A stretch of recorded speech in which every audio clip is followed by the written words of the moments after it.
Assalamualaikum warahmatullahi wabarakatuh. Kembali lagi di channel YouTube Safiul Anam. Di sini saya akan kembali menerangkan mengenai tentang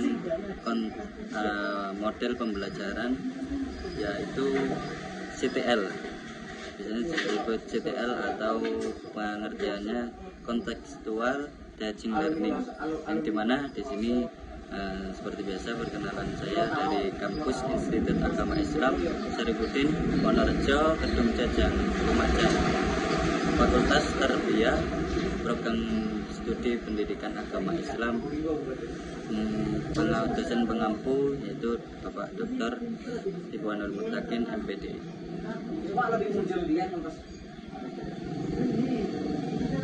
Langsung saja di sini biar tidak lama-lama ya. Jadi pengertian contextual learning teaching. Jadi ini untuk pertama kalinya perkenalan dulu.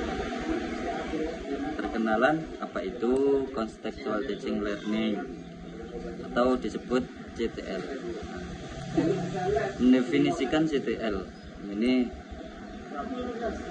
bertujuan membantu siswa untuk memahami materi terbuka dan mengkaitkannya dengan konteks kehidupan siswa sehari-hari dalam kurung konteks pribadi, sosial, dan kultural, sehingga mereka berpengetahuan, berketerampilan yang dinamis dan fleksibel untuk mengkonstruksi sendiri secara aktif pemahamannya. Jadi sekaligus juga pengertian dan juga tujuannya, mengenal CTL dan tujuannya. Pembelajaran yang baik untuk siswa bila materi terbuka terkait dengan pengetahuan dan kegiatan yang diketahuinya dan terjadi di sekitarnya. Upaya pengembangan model-model pembelajaran adalah keharusan yang wajib dipersiapkan guru dalam proses pembelajaran. Guru adalah kunci keberhasilan pembelajaran di sekolah atau madrasah yang terlibat langsung untuk merencanakan dan melaksanakan pembelajaran. Dengan demikian hasil pembelajaran dapat lebih berkualitas. Jadi untuk model-model pengembangan itu memang wajib untuk dikembangkan gitu. Jadi agar tidak menjadi bosan di setiap kegiatan belajar mengajar lalu berkembang. Model pembelajaran kontekstual atau CTL itu ya, Contextual Teaching and Learning. Karena biar tidak lama-lama menyebutnya, masih banyak yang akan disebutkan.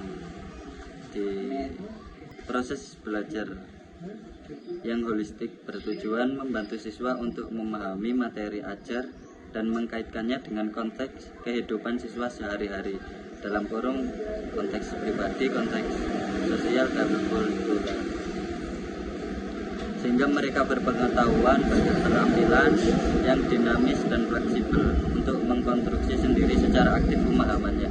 Siswa bisa belajar dengan baik bila materi ajar terkait dengan pengetahuan dan kegiatan yang telah diketahuinya dan terjadi di sekelilingnya. Jadi selain dari pengembangan upaya pengembangan model-model pembelajaran yang harus dipersiapkan guru, itu yang harus dikembangkan secara bergantian gitu, agar supaya pembelajaran tidak jenuh gitu. Memang harus update terus mengenai tentang upaya pengembangan model-model pembelajaran.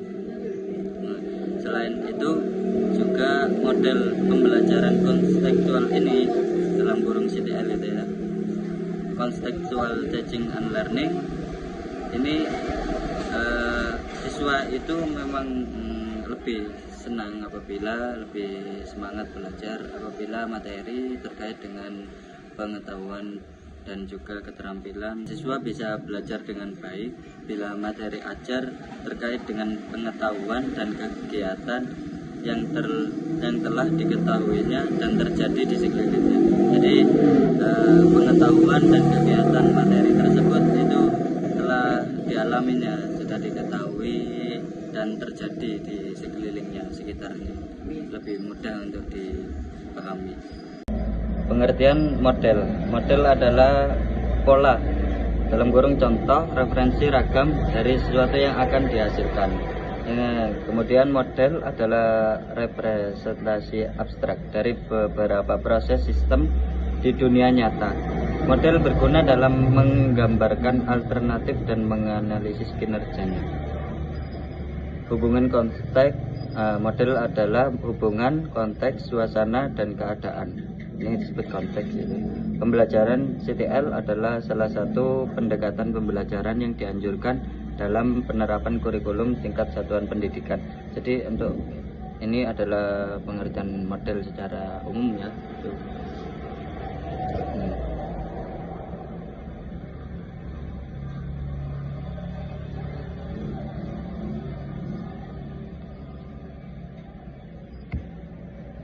Kata model mempunyai pengertian yang beragam sesuai dengan bidang ilmu atau pengetahuan yang mengadopsinya.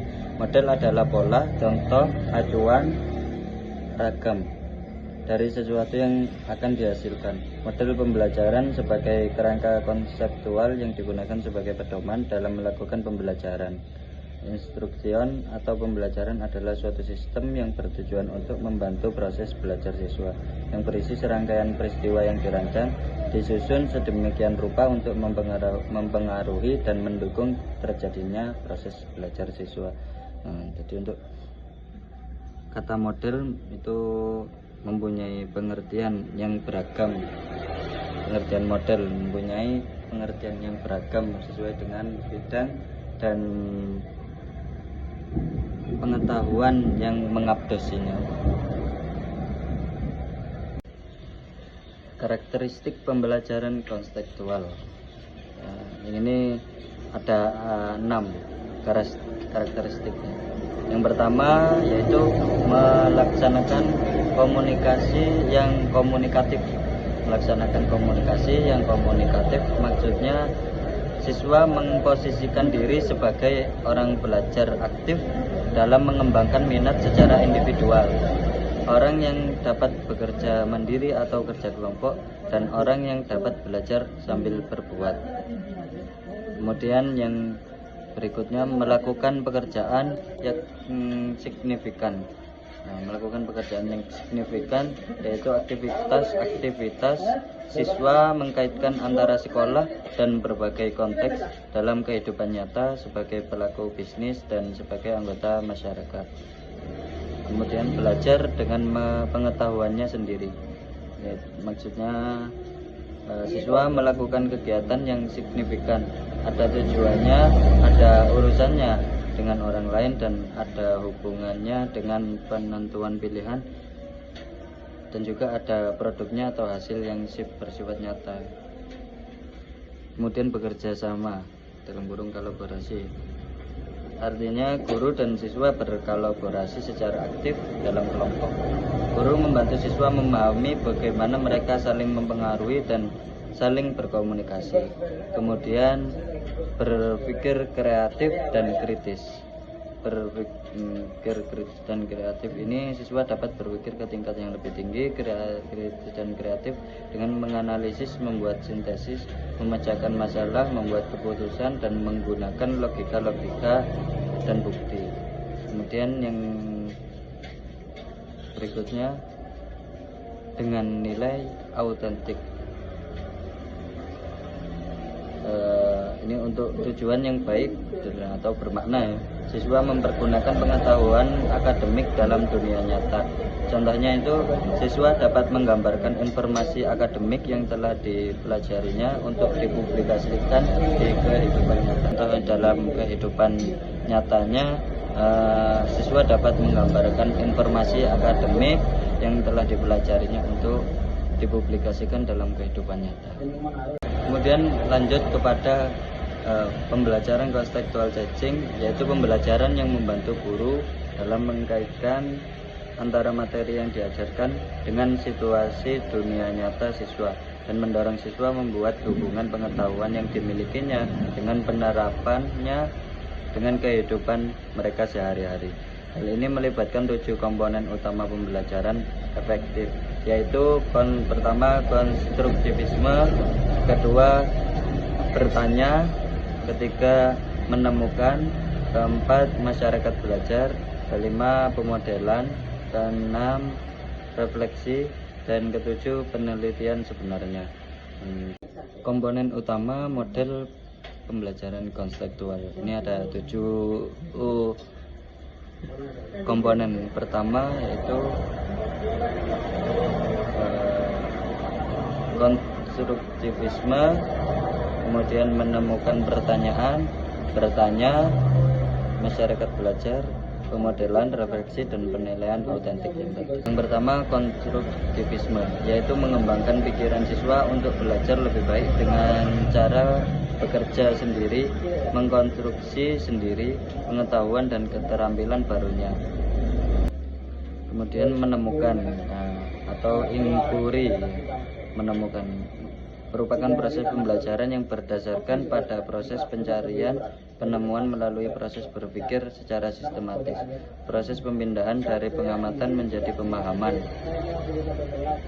Siswa belajar dengan keterampilan berpikir kritis. Kemudian bertanya adalah mengembangkan sifat ingin tahu dengan dialog interaktif oleh keseluruhan unsur yang terlibat dalam komunitas belajar. Dengan demikian pembelajaran lebih mendorong proses dan hasil pembelajaran lebih luas dan mendalam. Yang keempat, masyarakat belajar adalah pembelajaran yang didapat dari berkolaborasi dengan orang lain. Dalam pembelajaran ini selalu dilaksanakan dalam kelompok-kelompok yang anggotanya heterogen. Siswa yang pandai mengajari yang lemah, dan seterusnya. Kemudian yang kelima, pemodelan. Dalam pembelajaran perlu ada model yang dapat dicontoh oleh siswa. Terkait hal ini, model bisa berupa cara mengoperasikan. Kemudian yang terakhir, yang refleksi, merupakan suatu upaya untuk melihat, mengorganisir, menganalisis, mengklarifikasi, dan mengevaluasi hal-hal yang telah dipelajari. Kalau istilahnya itu mutolaah, itu saja. Kemudian yang terakhir, penilaian autentik. Untuk mengukur hasil pembelajaran selain dengan tes, harus diukur juga dengan asesmen autentik yang dapat memberikan informasi yang benar dan akurat tentang apa yang benar-benar diketahui dan bisa dilakukan siswa atau tentang kualitas program pendidikan. Jadi itu ya pentingnya ya untuk mutolaah juga. Selain pelajaran-pelajaran yang sudah dipelajari, itu apabila ingin tidak lupa maka harus dipelajari ulang, istilahnya mutolaah. Nah, kemudian prinsip dasar pembelajaran konseptual. Di sini saya cantumkan 4. Yang pertama ketergantungan, keterkaitan, relevansi. Kemudian yang kedua pengalaman langsung, dalam kurung mengalami. Nomor 3 prinsip diferensiasi, dalam kurung itu motivasi. Yang keempat prinsip pengaturan diri. Jadi untuk yang pertama itu prinsip ketergantungan.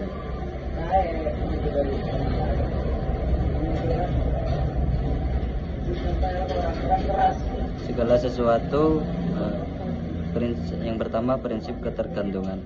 Segala sesuatu yang ada di dalam raya ini saling ketergantungan, saling berhubungan satu dengan yang lainnya. Dalam pembelajaran CTL mengajak pada guru untuk mengenali berkaitan mereka dengan guru lainnya, dengan siswa-siswa, dengan masyarakat, dan dengan lingkungan.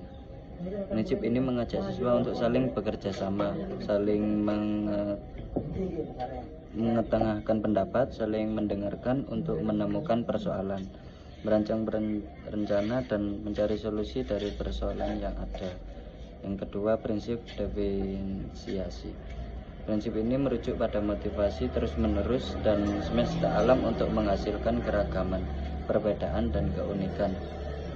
Dalam CTL ini membebaskan para siswa melakukan penjelajahan bakat pribadi, memunculkan cara belajar masing-masing individu, berkembang dengan langkah mereka sendiri. Kemudian yang terakhir, prinsip pengaturan diri. Segala sesuatu diatur, dipertahankan, dan didasari oleh diri sendiri. Prinsip ini mengajak para siswa untuk segala potensinya mereka menerima tanggung jawab atas keputusan dan perilaku sendiri. Nilai alternatif, membuat pilihan, mengembangkan rencana, menganalisis informasi, menciptakan solusi, dan dengan kritis menilai bukti. Kegiatan strategi pembelajaran. Ini ada pembelajaran autentik, kemudian pembelajaran berbasis inquiry, yang ketiga pembelajaran berbasis masalah, dan yang terakhir pembelajaran layanan survei learning. Pembelajaran autentik itu merupakan pembelajaran yang memungkinkan belajar siswa dalam konteks yang bermakna. Dengan demikian dapat menguatkan ingkatan pikiran dan keterampilan memecahkan masalah-masalah penting dalam kehidupan. Yang kedua, pembelajaran berbasis inquiry adalah memaksakan strategi pembelajaran dengan metode-metode sains. Dengan demikian dapat pelajaran yang bermakna. Yang ketiga, pembelajaran berbasis masalah, problem based learning. Ini juga adalah pendekatan pembelajaran dengan menggunakan masalah-masalah di dunia nyata atau di sekelilingnya sebagai konteks bagi siswa untuk belajar kritis dan terampil memecahkan masalah dan mendapat konsep utama dari suatu mata pelajaran. Yang keempat yaitu pembelajaran layanan survei learning, adalah metode pembelajaran yang menggabungkan layanan masyarakat dengan struktur sekolah untuk merelevasikan layanan, menekan hubungan antara layanan yang dalami dan pembelajaran akademik di sekolah. Pembelajaran berbasis kerja, ini work based learning, merupakan pembelajaran dengan konteks tempat kerja dan membahas penerapan konsep mata pelajaran di lapangan. Prinsip pembelajaran ini adalah penekanan pada penerapan konsep mata pelajaran di lapangan. Jadi ini merupakan pembelajaran dengan konteks tempat kerja dan membahas penerapan konsep mata pembelajaran itu. Jadi nanti membahas di lapangan, menemukan masalah-masalah di lapangan, kemudian dibahas di sekolah. Langkah-langkah pembelajaran konseptual. Pengembangan pikiran dan menjelaskan sifat ingin tahu siswa. Melaksanakan sejauh mungkin penyelidikan di setiap topik, kemudian mewujudkan masyarakat belajar dan melakukan refleksi dan penilaian yang sebenarnya dengan berbagai cara. Langkah-langkah pembelajaran konseptual yang pertama yaitu pengembangan pikiran dan menjelaskan sifat ingin tahu siswa, yaitu pengembangan pikiran bahwa siswa bisa belajar lebih berkualitas dengan cara bekerja sendiri, menemukan sendiri dan mengkonstruksi sendiri pengetahuan dan keterampilan barunya. Kemudian yang kedua, melaksanakan sejauh mungkin penyelidikan di setiap topik, yaitu melaksanakan sejauh mungkin kegiatan inquiry untuk semua topik. Kemudian yang ketiga, mewujudkan masyarakat belajar.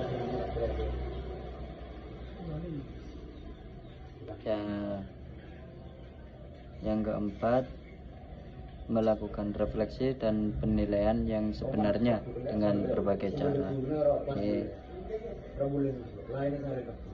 Mengembangkan sifat ingin tahu siswa dengan bertanya, menciptakan masyarakat belajar, menghadirkan model sebagai contoh belajar, melakukan refleksi di akhir pertemuan, melakukan penilaian yang sebenarnya dengan berbagai cara. Jadi dalam konteks pembelajaran CTL ini harus melihat, memperhatikan pengetahuan peserta didik. Pembelajaran konseptual CTL harus memperhatikan pengetahuan yang sudah dimiliki oleh peserta didik. Pembelajaran dimulai dari keseluruhan global menuju bagian-bagian secara khusus, dari umum ke khusus. Juga pembelajaran konseptual merumuskan dengan jelas tujuan umum pembelajaran. menguraikan secara terperinci media dan sumber pembelajaran yang akan digunakan untuk mendukung kegiatan pembelajaran yang diharapkan, merumuskan skenario tahap demi tahap kegiatan yang harus dilakukan siswa dalam melakukan proses pembelajarannya. Kemudian merumuskan dan melakukan sistem penilaian dengan memfokuskan pada kemampuan sebenarnya yang dimiliki oleh siswa, baik pada saat berlangsungnya proses maupun setelah siswa tersebut selesai belajar. Perbedaan konvensional dengan konstekstual. Perbedaan pembelajaran konvensional dan pembelajaran konstekstual. Yang pembelajaran konvensional itu hadiah dari perilaku adalah pujian dan nilai rapot. Kemudian pembelajaran ini hanya di ruang kelas. Pembelajaran konseptual itu pembelajaran dikaitkan dengan kehidupan nyata siswa, dan hadiah dari perilaku baik adalah kepuasan diri, dan masih banyak lagi yang lain. Kemudian kelemahan dan kelebihan pembelajaran konseptual. Siswa dapat menangkap hubungan antara pengalaman belajar di sekolah dengan kehidupan nyata. Kemudian siswa dapat mengalami bukan menghafal melalui landasan filosofis konstruktivisme. 3. Guru lebih intensif dalam membimbing. Dan yang keempat, guru memberikan bimbingan ekstra agar tujuan pembelajaran mereka dapat diterapkan semula. Jadi kelebihan pembelajaran konstekstual teaching learning menjadi lebih bermakna, artinya siswa dituntut untuk dapat menangkap hubungan antara pengalaman belajar di sekolah dengan kehidupan nyata. Kemudian lebih produktif dan mampu membutuhkan penguatan konsep kepada siswa karena metode pembelajaran CTL menganut aliran konstruktivisme, di mana seorang siswa dituntut untuk menemukan pengetahuannya sendiri melalui landasan filosofis konstruktivisme. Siswa diharapkan belajar melalui mengalami, bukan menghafal. Untuk kelemahannya, pembelajaran kontekstual teaching learning, guru lebih intensif dalam membimbing karena dalam metode CTL, guru tidak lagi berperan sebagai pusat informasi. Tugas guru adalah mengelola kelas sebagai sebuah tim yang bekerja sama untuk menemukan pengetahuan dan keterampilan yang baru bagi siswa. Siswa dipandang sebagai individu yang sedang berkembang. Kemampuan belajar seseorang akan dipengaruhi oleh tingkat perkembangan dan keluasan pengalaman yang dimilikinya.